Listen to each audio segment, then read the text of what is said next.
एक ऐसा खेल जिसने ली कईयों की जान। अगर की आपने उनकी बेइज्जती तो मुश्किल में फंसेंगी आपकी जान। भूलकर भी ना करना ऐसा सवाल कि जिसके कारण गंवानी पड़ सकती है आपकी जान। खेल खत्म होने के बाद जरूर कहे गुड बाय, वरना होगा आपके साथ खौफनाक खेल की शुरुआत। हेलो दोस्तों, आप और हम जानते हैं और हम इंसानी फितरत से वाकिफ है कि इंसान हमेशा नई नई जानकारी और रहस्यमय चीजों और शक्तियों की तरफ हमेशा आकर्षित होता आया है। ये इंसानी फितरत की बेहद ही खास बात है कि जब भी उन्हें किसी चीज में रहस्यमय जानकारी मिलती है या किसी अद्भुत रहस्यमय शक्ति का पता चलता है तो वो इंसान उस रहस्यमय चीज को या उसमें छुपी अद्भुत शक्तियों को एक बार ही क्यों न हो उस शक्ति को अनुभव करना चाहता है।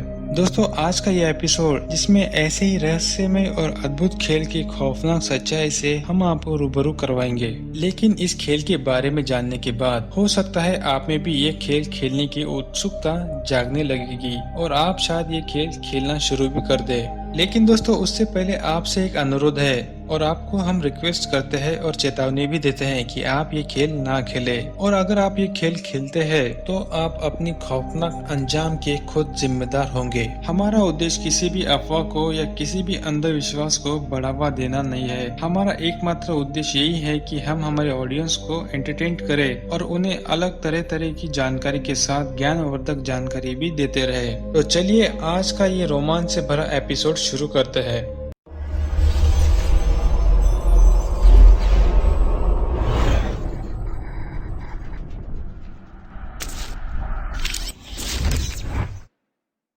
दोस्तों, आज हम आपका एक रहस्यमय और खौफनाक चीज से आमना सामना करवाएंगे। इस चीज का नाम ओइजा बोर्ड कहा जाता है। लोक कथाओं का मानना है कि इस टॉकिंग बोर्ड के जरिए आप आत्माओं को बुला सकते हैं। जी हाँ दोस्तों, आत्माओं को।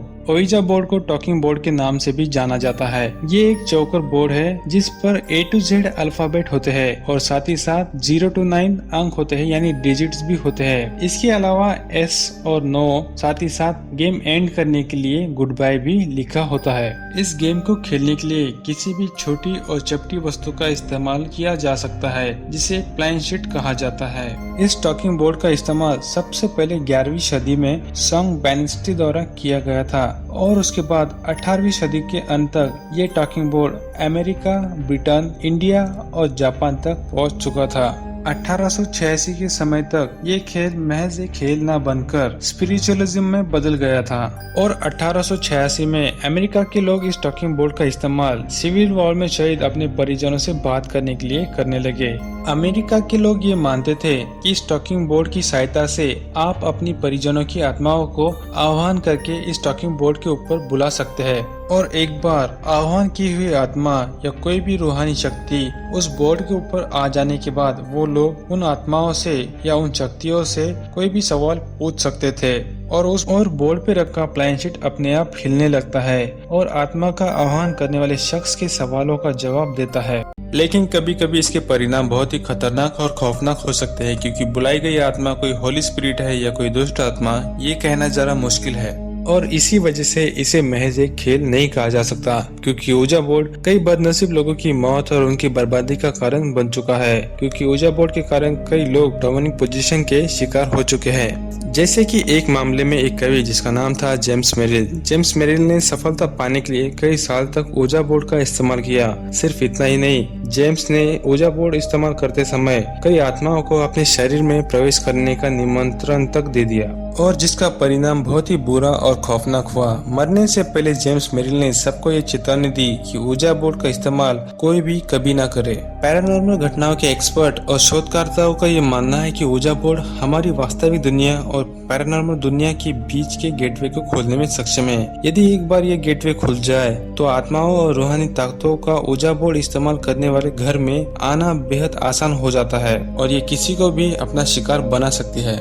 ओजा बोर्ड के खेल में आप किसी भी रूहानी आत्माओं को बुलाकर उनसे संपर्क साध कर उनसे सवाल जवाब कर सकती है। लेकिन कई लोगों ने ये बेवकूफी कर दी कि उन्होंने बाइबल में छुपे कई डीमंस को तक अपने ओजा बोर्ड के ऊपर आह्वान करके बुला लिया। जैसे कि एक डीमन जो सबसे शक्तिशाली और खतरनाक डीमन था जिसका नाम था जोजो, जिसके साथ कई लोगों ने ऊर्जा बोर्ड के माध्यम से संपर्क साधा था और ये करना कोई खतरे से खाली नहीं था, क्योंकि जोजो आह्वान करने वाले यानी बुलाने वाले किसी भी लोगों में से किसी के भी शरीर में प्रवेश कर सकता था।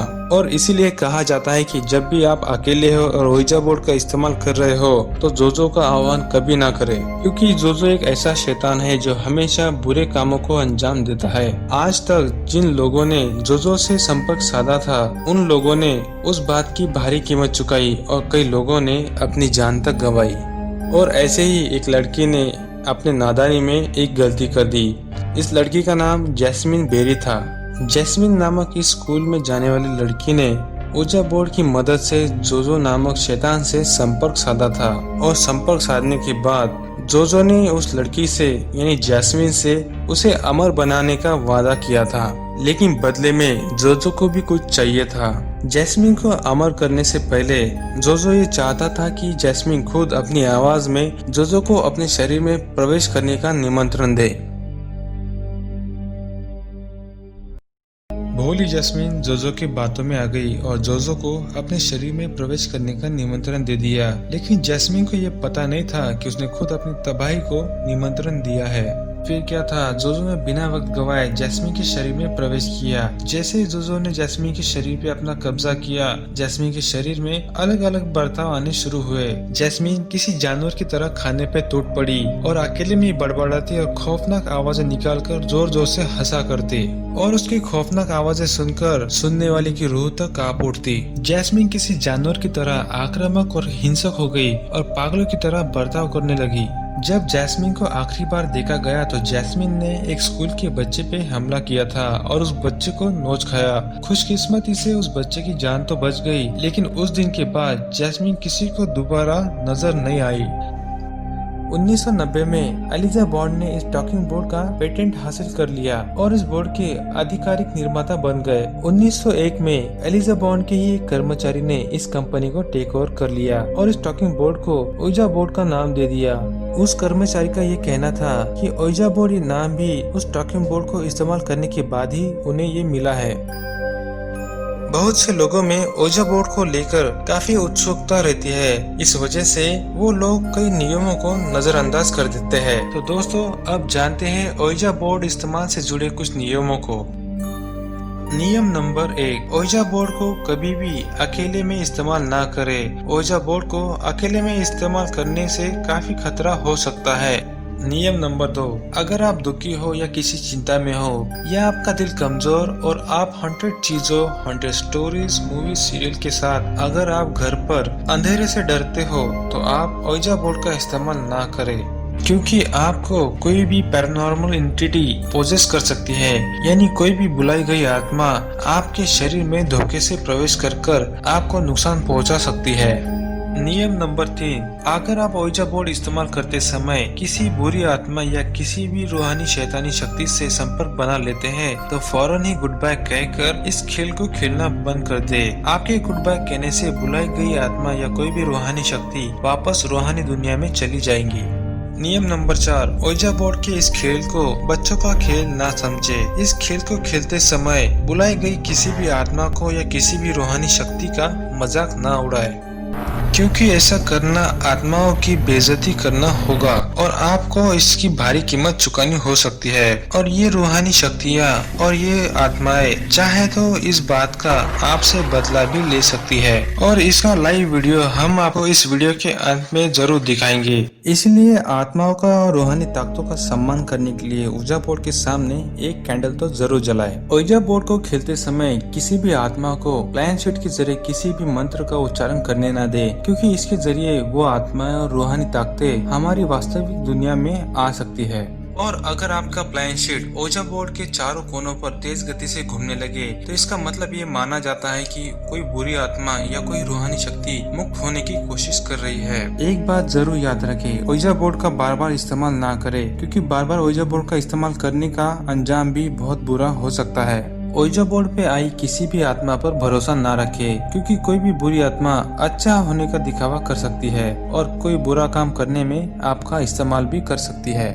ओइजा बोर्ड पे आई किसी भी आत्मा का उसके होने का प्रूफ ना मांगे। जैसे कि अगर आप यहाँ पे मौजूद है तो ये चीज हिला के दिखाए। इसका मतलब यही होता है कि आप उस आत्मा को अपने वास्तविक दुनिया में आने का निमंत्रण देते हैं, परमिशन देते हैं। उन आत्माओं से ये कभी ना पूछे कि आपकी मौत कब और कैसे होगी, और उन आत्माओं से ये भी कभी ना पूछे कि भगवान होता है या नहीं होता है। अगर वो आत्मा अच्छी होगी तो भगवान के बारे में बात कर सकती है, और अगर वो आत्मा दुष्ट और कोई बुरी आत्मा होगी तो नाराज होकर आपको नुकसान भी पहुंचा सकती है। ओइजा बोर्ड खेल का सबसे जरूरी नियम यही है कि कोई भी ओइजा बोर्ड की बैठक होने के बाद एक बार क्यों ना हो गुड बाय जरूर कहे, क्योंकि गुड बाय कहने से बुलाई गई कोई भी आत्मा वापस अपनी रूहानी दुनिया में लौट जाती है। और ओइजा बोर्ड से डरकर कोई भी ओइजा बोर्ड को जलाने की कोशिश ना करे, क्योंकि ऐसा करने से जलते हुए ओइजा बोर्ड से चीखने चिल्लाने की आवाज आती है। और ऐसा कहा जाता है ये की आवाज सुनने के बाद 36 घंटों में आपकी मौत आपके दरवाजे पर दस्तक दे सकती है।